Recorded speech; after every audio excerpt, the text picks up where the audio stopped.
let's just jump back into photography. I think this is like our third photography episode, and I'm sure we will have a few more because so many questions. I know, photography is huge. It sure is. It sure is. So let's start off with a good one. Should I or should I not meet up with my photographer before the wedding day? Oh, look, I don't know whether people are going to think I'm strange, but I'm going to explain this.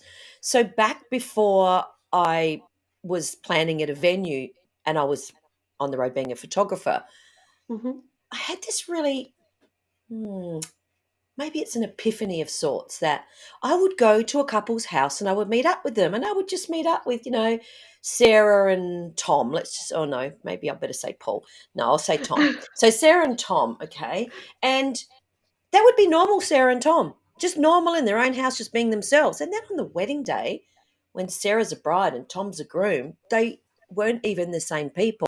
The bride and groom you meet on a wedding day is not the couple that you would know in real life. Weddings do weird things to people. And I call it bride and groom amnesia. That on a wedding day, it's like drifting in a cloud. They can't remember things. They forget things. And I always say on the day, don't worry, it's bride amnesia. They all get it. So I would like to just meet bride and groom couple. And you witnessed this, Sarah, because as you were Mm. coming to weddings with me, editing and assisting, you would see that I would actually meet them face to face for the first time.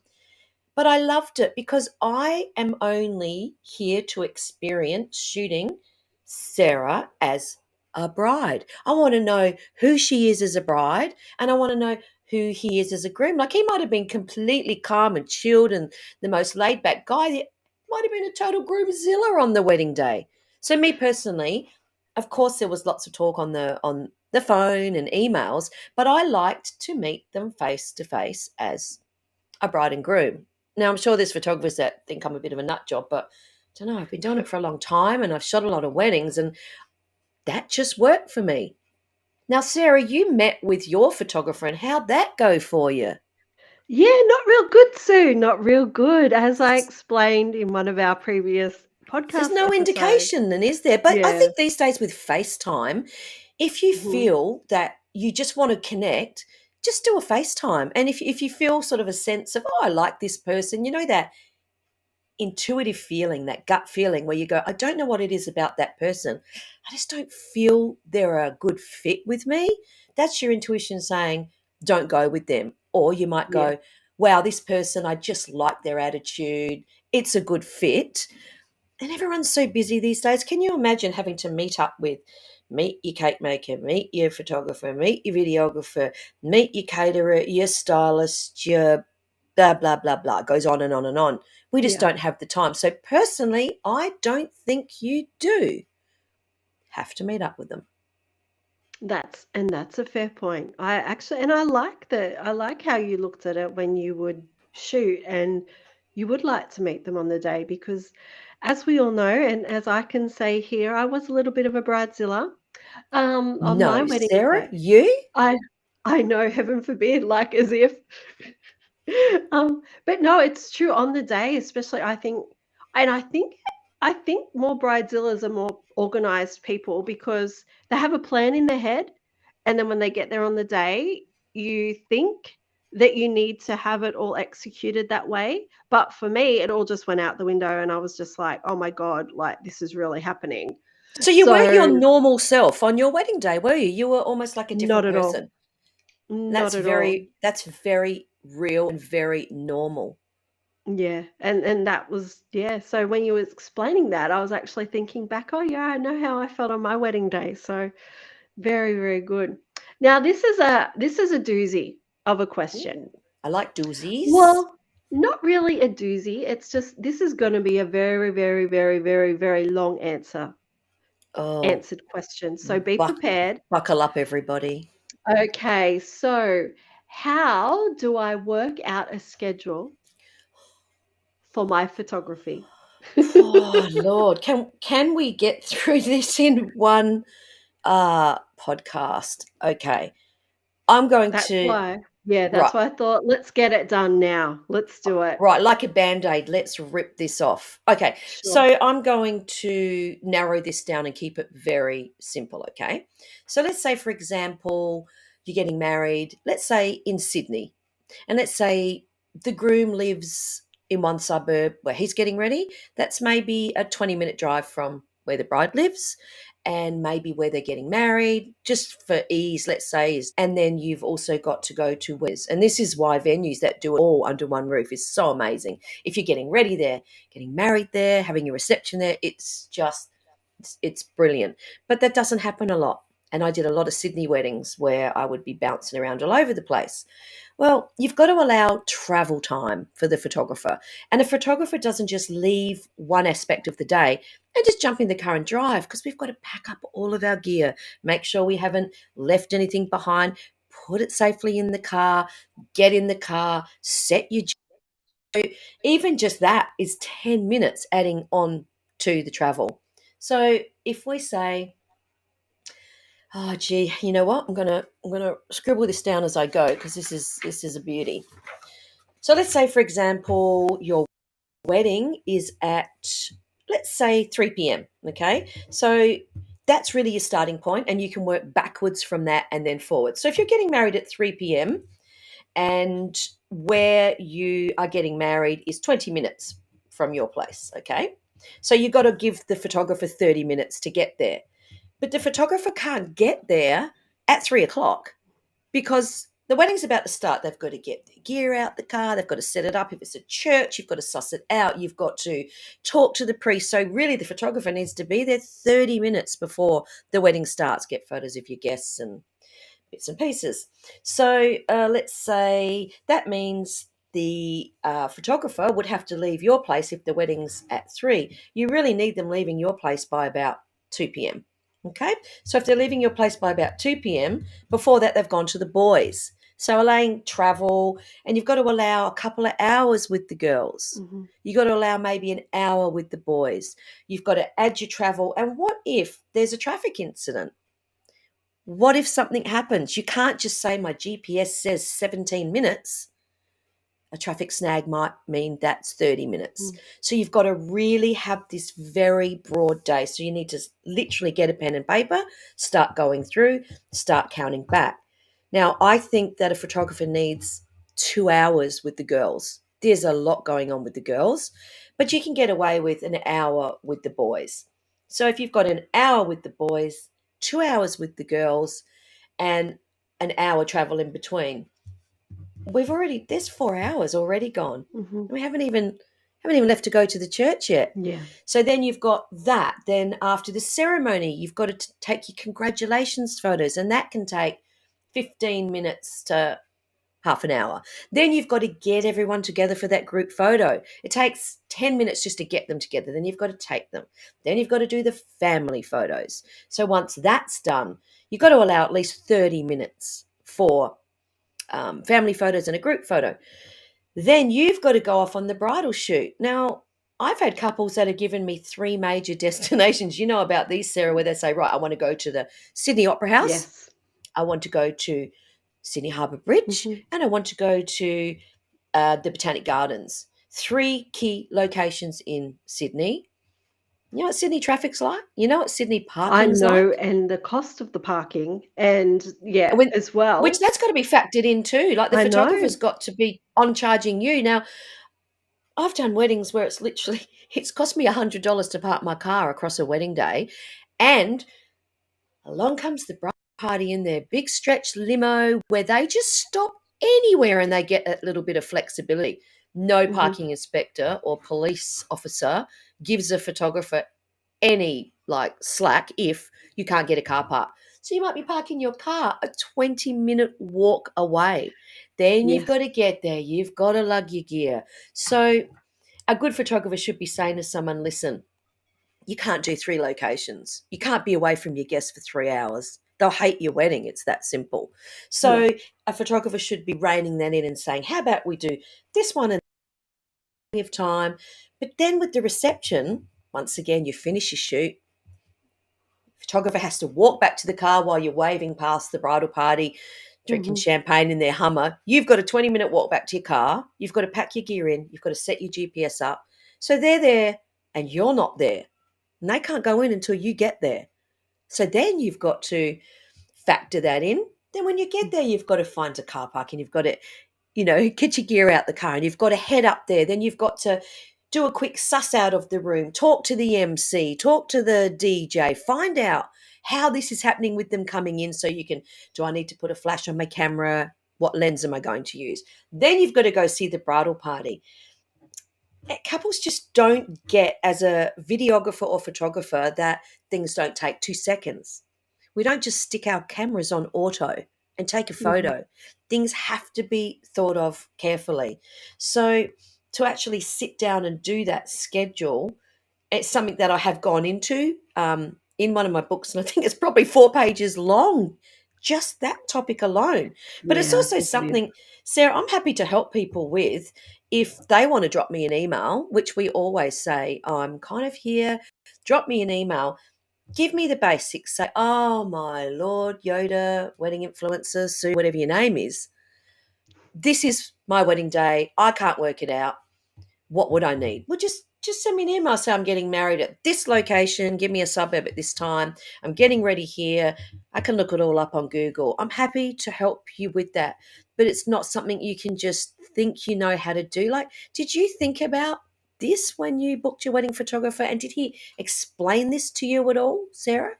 Of course not. Of course not. I had Yeah. no idea, and it was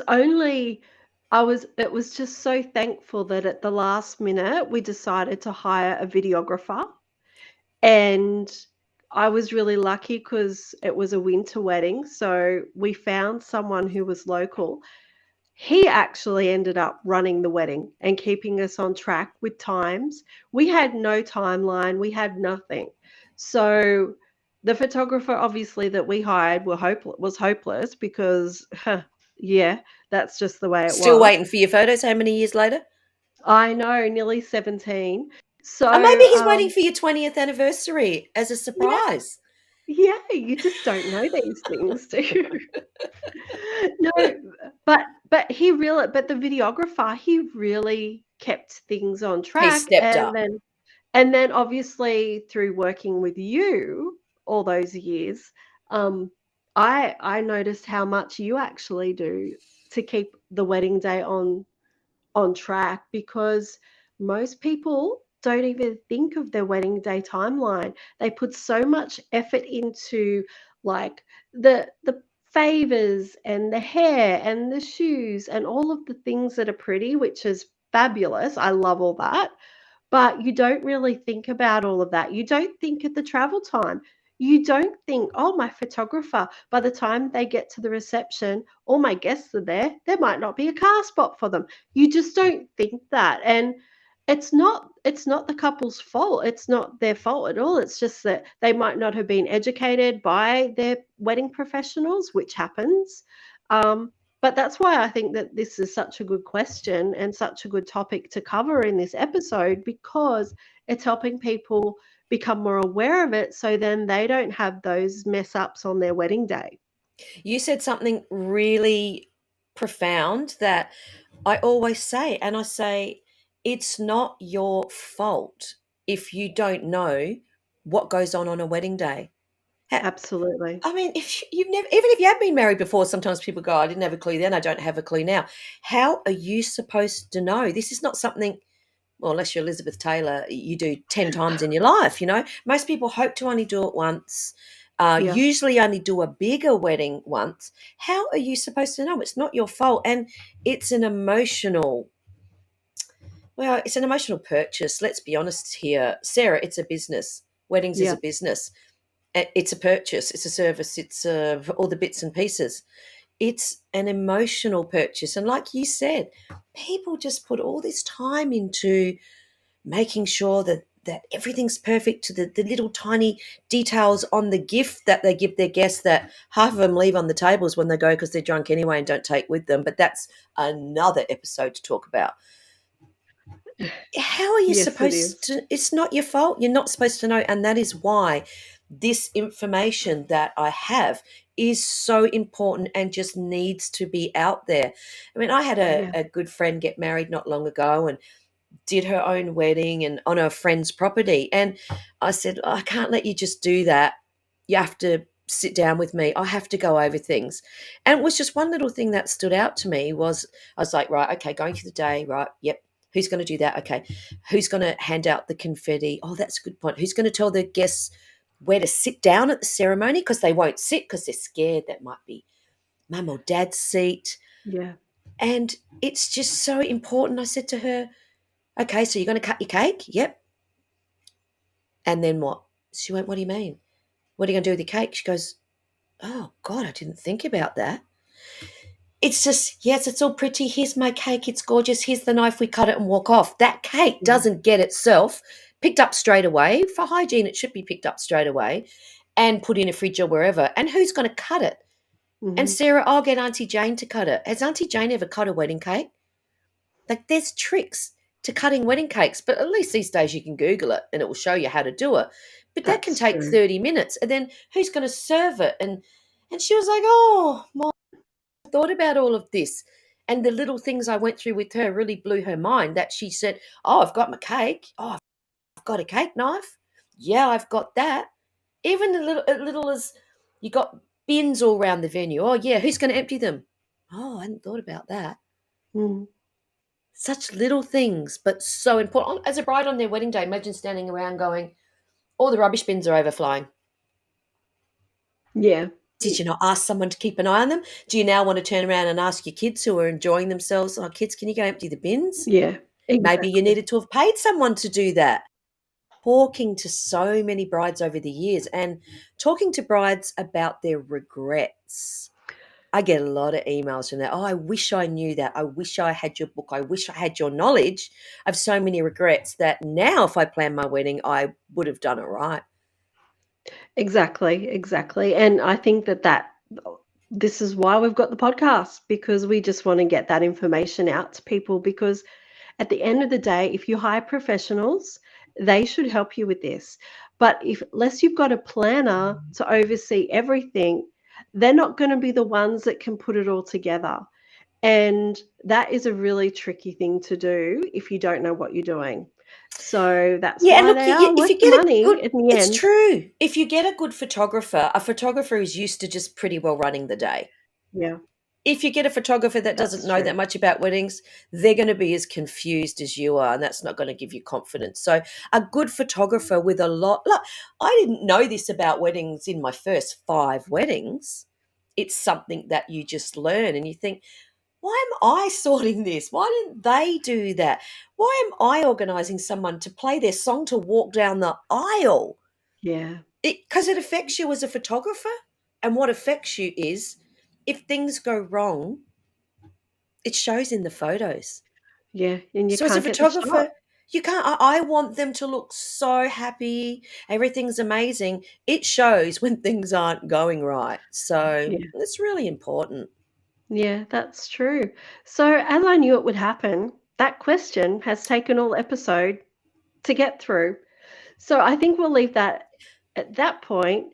And if anyone has any questions about their timeline, they can just reach out to you through your email. We'll give that at the end of the episode so that people can grab it, because we just need to go into one final thing, if that's okay.